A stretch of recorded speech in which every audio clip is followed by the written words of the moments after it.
나는 부정맥 시술을 받기로 했어요 라고 했었을 때 많이 들어보셨을 거예요. 고주파도 들어보셨고 냉동도자도 들어보셨고 요즘에 핫한 펄스장도 들어보셨지요. 고주파가 좋은지 냉동도자가 좋은지 펄스장이 좋은지 궁금하시죠? 그리고 나는 냉동도자로 받고 싶은데 가능한가요? 나는 펄스장으로 하고 싶은데 가능한가요? 이게요, 되는 경우가 있고 되지 않는 경우가 있고 또 한 가지 시술법이 다른 시술법보다 더 좋은 경우도 있습니다. 여기에 대해서 낱낱이 여러분들에게 파헤쳐 드리도록 하고 어떤 치료 방법이 가장 좋은지 제가 추천해 드리도록 할게요. 안녕하세요. 두근두근 홍닥터 이기용입니다. 자, 전극도자 절제술이라는 거는요, 근본적으로 나쁜 세포를 없애는 거예요. 자, 여기 왼쪽에 그림이 보시게 되면 저거는 고주파로 전극도자를 한 건데 하얗게 마치 살이 익은 것처럼 보이지요. 저 부분이 나쁜 조직을 다 없앴다는 겁니다. 이게 전극도자의 기본 방법이거든요. 부정맥은요, 조직에서 나쁜 전기 신호가 만들어지죠. 그래서 이 나쁜 전기 신호가 발생하는 조직을 파괴시키는 방법이 바로 전극도자 절제술이 되겠습니다. 자, 고주파는요, 실은 빛이에요, 빛. 아마 학생 때 배웠을 거예요. 빛은 파장으로 이루어져 있고 우리가 보는 가시광선 파장이 있고 그래서 적외선, 좌회선 이런 파장도 있고 또 우리 전자레인지, 마이크로웨이브 오븐이라 부르거든요. 전자레인지도 있고 하잖아요.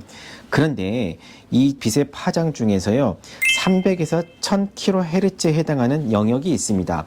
이 영역의 이 파장은요 쏘게 되면 조직을 가열해 가지고 파괴를 할 수가 있습니다. 즉 여러분들이 피부과 가가지고 저 점을 파고 싶어요 라고 할 때도 가시게 되면 이 레이저가 나오는 거고, 레이저 그 빛으로 이 조직을 없애는 게 아니고 빛이 나와서 열이 생기는 거고 그 열로 그 점 조직을 다 태워버리는 거거든요. 고주파도 마찬가지예요. 이 빛의 한 영역에 속하게 되지만 이게 결국은 열로 바뀌어서 그 열이 조직을 태워서 없애버린다. 이게 고주파거든요. 자, 여기 보이는 사진이요, 지금 고주파를 각각 좁았을 때 사진을 보여주고 있습니다. 왼쪽부터 오른쪽까지 보게 되면 하얗게 보이는 부분들이 점점점 깊어지지요. 고주파 에너지를 세게 주면 세게 줄수록 점점 이런 병변이 크게 생긴다. 이렇게 해서 나쁜 조직을 다 없애버린다 라고 알고 계시면 됩니다. 그럼 냉동도자는요, 정통적으로 가장 많이 쓰는 거는 고주파였어요. 근데 한 5년 전부터 아주 핫하게 떠올랐던 것 중에 하나가 냉동도자가 있습니다. 두 방법 모두 다 조직을 다 영구적으로 손상시켜서 나쁜 조직을 없애버린다. 그거는 똑같습니다. 냉동도자는 어떤 차이점이 있나요? 라고 물어보게 되면 실은 냉동도자는요 암 치료할 때 처음으로 생겼던 그런 치료 방법이거든요. 냉동 도자가 있는 그 바늘을 암 조직에 찔러 놓고 여기다가 아이스를 세게 가하게 되면 그 조직들이 다 태워 없애게 돼요. 간암 같은 경우가 대표적인 거거든요.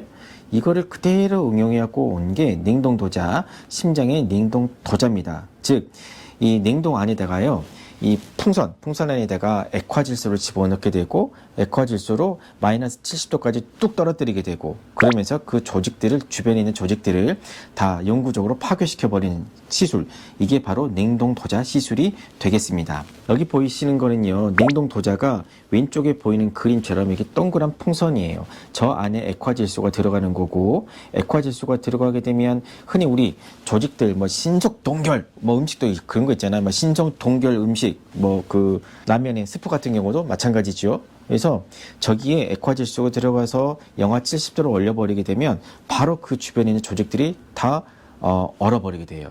그 결과가 오른쪽에 있는 그런 사진처럼 되는 거고, 파랗게 보이는 게 이 냉동 도자가 들어가고 나서 조직이 다 이렇게 완전히 파괴가 된 모습을 보여주고 있습니다. 그럼 도대체 펄스장은 뭐예요? 라고 물어보게 되면 펄스장은요, 조직에다가 전기 에너지를 계속 때리는 거예요.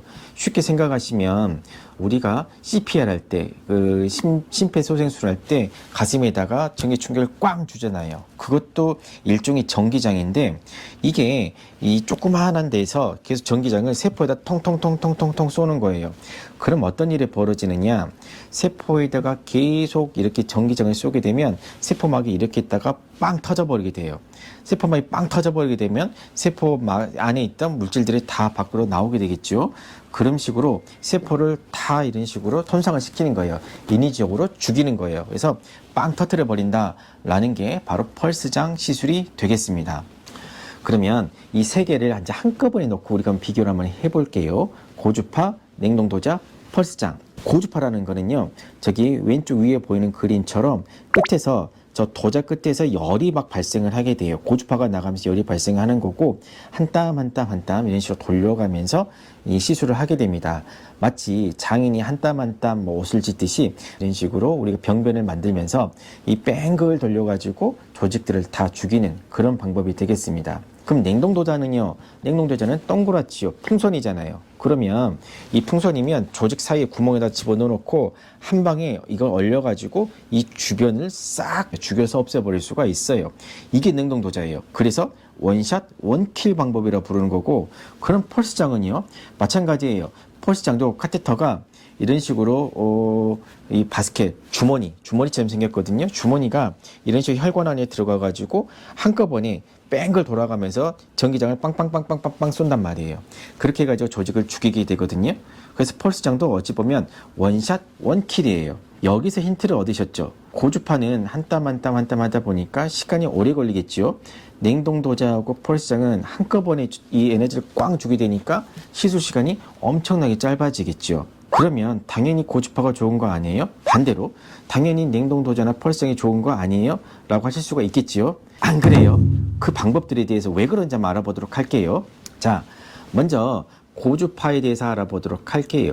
고주파, 오른쪽 그림 한번 봐봐요. 저렇게 고주파를 주게 되면 우리가 어느 정도의 힘을 줬니, 어느 정도의 에너지를 줬니에 따라 가지고 생기는 병변이 저렇게 달라지게 됩니다. 한 땀 한 땀 정성스럽게 시술을 하게 되는 거고, 점 빼는 시술하고 비슷한 고통을 환자분들이 느낀대요. 그래서 가슴이 뜨거워요, 아파요 라고 느끼는 겁니다.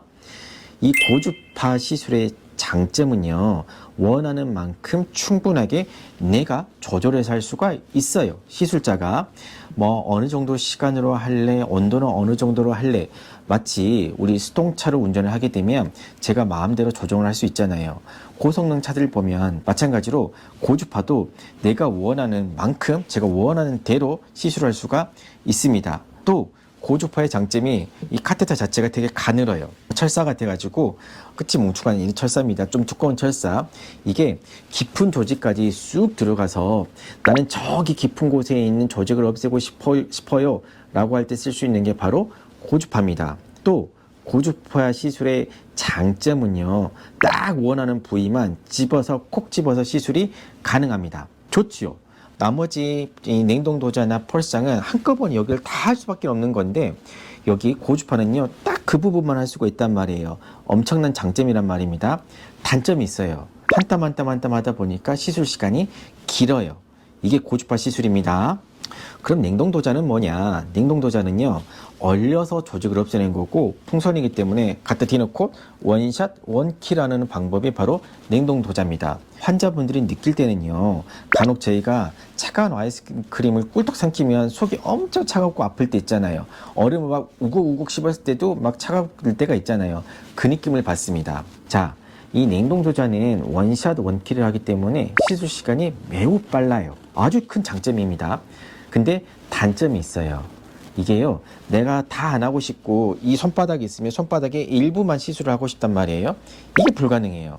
또는 손바닥을 넘어서 저 깊은 곳까지 가서 시술을 하고 싶은데 이게 안 돼요. 이런 단점이 있습니다. 그럼 펄스장은 어때요? 라고 물어보게 되면 오른쪽에 보이는 그림이 펄스장, 이 카테터가 생긴 모양을 보여주고 있는데, 이 펄스장도요 360도 뱅글 돌아서 전체 에너지를 다 주기 때문에 원샷 원킬이 가능합니다. 환자가 어떤 느낌을 받느냐, 환자가 받는 느낌은 가슴을요 사정없이 손바닥으로 탁 때리는 그런 느낌을 받는답니다.